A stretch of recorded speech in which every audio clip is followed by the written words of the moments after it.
کہ ایک امت ایسی آئے گی 100 سال تک گناہ کرے گی، 100 سال نافرمانی میں ڈوبی رہے گی، 100 سال تک گناہوں کے اندر غرق رہے گی، تو اللہ نے فرمایا صرف ایک مرتبہ وہ امت کہے گی یا اللہ مجھے معاف کر دے، اللہ نے فرمایا میری کبریائی کی قسم اس کے 100 سال کے تمام گناہوں کو معاف کر کے اس کو پاک اور صاف کر۔ یہ ہے نبی کی تعلیمات، ہمارے نبی کی تعلیمات، یہ ہے اللہ تعالیٰ کا دیا ہوا اسلام اور اسلامی تعلیمات، اسلامی احکامات۔ اللہ تعالیٰ کافروں کے بارے میں بھی حکم فرما رہا ہے کہ کافروں کو معاف کر دو۔ کیا خیال ہے اگر مقابلے میں زیادتی کرنے والا بھائی ہو، زیادتی کرنے والا چچا ہو، ماموں ہو، چچا زاد بھائی ہو، ماموں زاد بھائی ہو، پھپھو زاد بھائی ہو، کیا خیال اس کو معاف نہیں کرنا چاہیے؟ کافر کو معاف کرنے کا اللہ حکم فرما رہے ہیں، اور سامنے اگر بھائی آ جائے تو بدری کے اولا معاف کرے۔ فرمایا ہم معاشرے کے اندر، ہمارے معاشرے کے اندر کیا چیز ہے؟ ہم کہتے ہیں اگر معاف کر دیں گے اور زیادہ زیادتی کرے گا اور زیادہ ظلم کرے گا، یہ بڑھ جائے گا، یہ بڑھ جائے گا، اس میں جرأت زیادہ آ جائے گی، اس کو سبق سکھانا چاہیے۔ یہ ہمارا معاشرہ بن چکا ہے، ہماری سوچ بن چکی ہے، لیکن محمود صلی اللہ علیہ وسلم نے فرمایا نہیں، یہ غلط بات ہے۔ اللہ نے قرآن میں فرمایا ادفع بالتی ہی احسن فاذا الذی بینک وبینہ عداوۃ کانہ حلیم۔ اللہ فرماتے ہیں او میرے محبوب کی امت کے لوگوں، اگر تم اپنے سخت سے سخت ترین دشمن کو بھی معاف کرو گے، صبر کرو گے، اس کی کوتاہیوں کو معاف کر دو گے، تو ان کی سخت سے سخت ترین دشمنی گہری دوستی میں بدل جائے گی۔ یہ اللہ کا حکم، قرآن کی آیت پڑھ کے سنا۔ ہماری سوچ کیا ہے؟ بڑھ جائے گا، اللہ فرماتے ہیں نہیں، گہرا دوست بن جائے گا، معاف کر کے تو دیکھ، محبت کر کے تو دیکھ، پیار کر کے تو دیکھ، صبر کر کے تو دیکھ، یہ تیرا گہرا دوست بن جائے گا۔ محمد صلی اللہ علیہ وسلم نے کیا ارشاد فرمایا؟ پیغمبر صلی اللہ علیہ وسلم نے فرمایا اگر معاف کرنے والے کو نقصان پہنچ جائے تو یہ عجیب بات ہے۔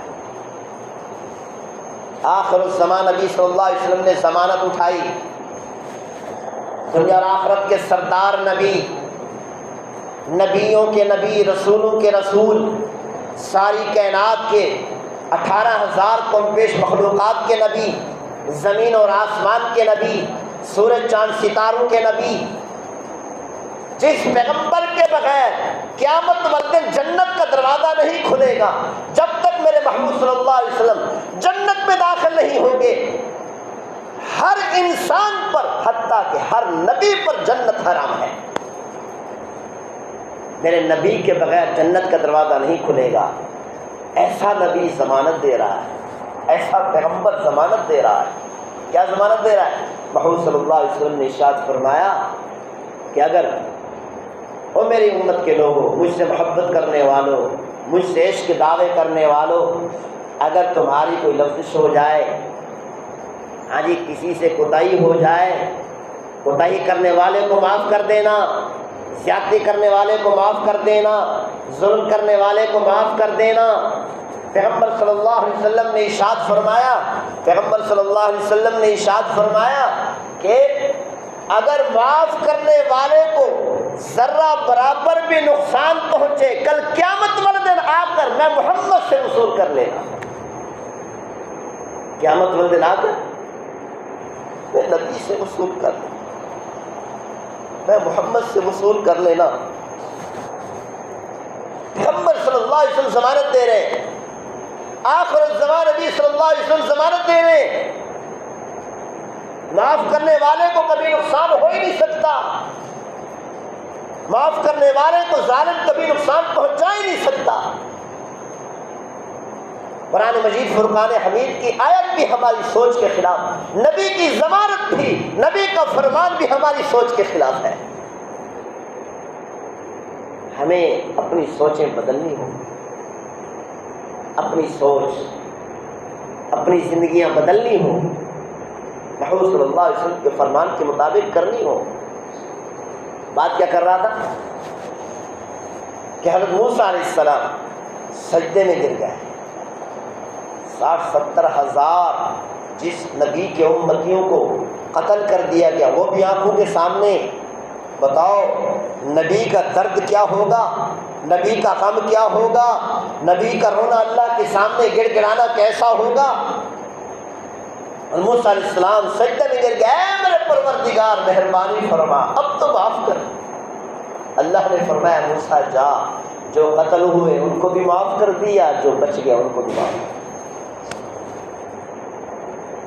موسیٰ علیہ السلام نے اس کے بعد تورات کتاب اٹھائی، پڑھنے لگے، ابھی پڑھی نہیں تھی کتاب کو، لے کر آئے، آغاز میں یہ معاملہ ہو گیا، کتاب پڑھ رہے ہیں، کتاب میں کیا لکھا ہے، کیا پڑھتے ہیں موسیٰ علیہ السلام، کتاب میں کیا پڑھتے ہیں، ادھر دیکھیں بھائی، ادھر توجہ سے بیٹھیں۔ سب سے اہم چیز کیا ہے، اللہ اس کے رسول کا حکم فرمان جب سنایا جا رہا، ادب سے بیٹھیں، احترام سے بیٹھیں، محبت سے بیٹھیں، شوق سے بیٹھیں، ذوق سے بیٹھیں۔ ادب کریں گے نا اللہ اس کے رسول کے فرمان کا، اللہ تعالی ہماری نسلوں کو بھی سنوار دے گا۔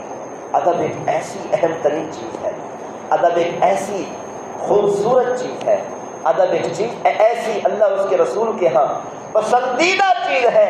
فرمایا کہ ادب کرو گے، صرف ادب کرنے والا نہیں، ادب کی نسلوں کو بھی اللہ سنوار دے گا۔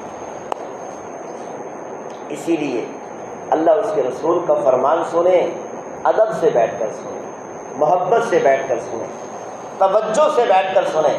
دیکھیں اللہ اس کے رسول کے فرمان کی طرف توجہ نہ کرنا بھی بے ادبی ہے، توجہ سے نہ سننا بھی بے ادبی ہے۔ آپس میں باتیں نہ کریں، غور سے سنیں اللہ اس کے رسول کا فرمان کیا بیان کیا جا رہا ہے۔ ہاں جی، یہ بڑی قسمت سے ملتے ہیں، مقدر سے ملتے ہیں ایسی محفل۔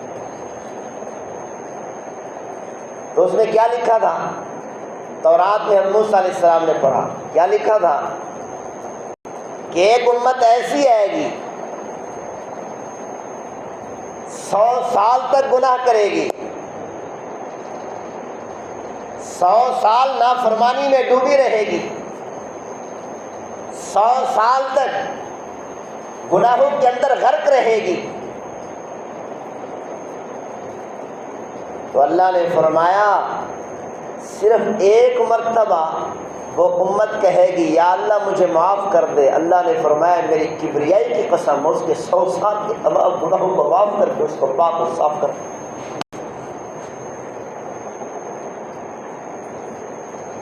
اس کو پاک کر دوں گا۔ توبہ تو کر کے دیکھو، معافی مانگ کر تو دیکھو۔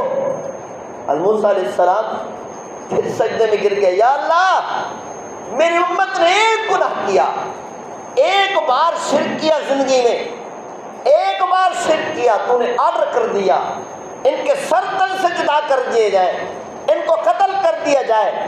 60-70 ہزار میری امت کے لوگوں کو قتل کر دیا گیا تیرے حکم پر، تیرے آرڈر پر۔ یا اللہ یہ کیسی امت ہے، 100 سال تک گناہ کرے، وہ بھی شرک جیسے، وہ بھی شرک جیسے 100 سال تک گناہ کرے، پھر ایک بار آ کر کہہ دے یا اللہ مجھے معاف کر دے سچے دل سے۔ اللہ فرماتے میری کبریائی کی قسم ان کے تمام گناہوں کو معاف کر دوں گا۔ یا اللہ یہ امت مجھے عطا کر دے، یا اللہ ایسی امت مجھے دے دے۔ اللہ نے فرمایا وہ امت تو میں اپنے لاڈلے نبی کے حصے میں لکھ چکا ہوں، اپنے محبوب نبی کے حصے میں لکھ چکا ہوں۔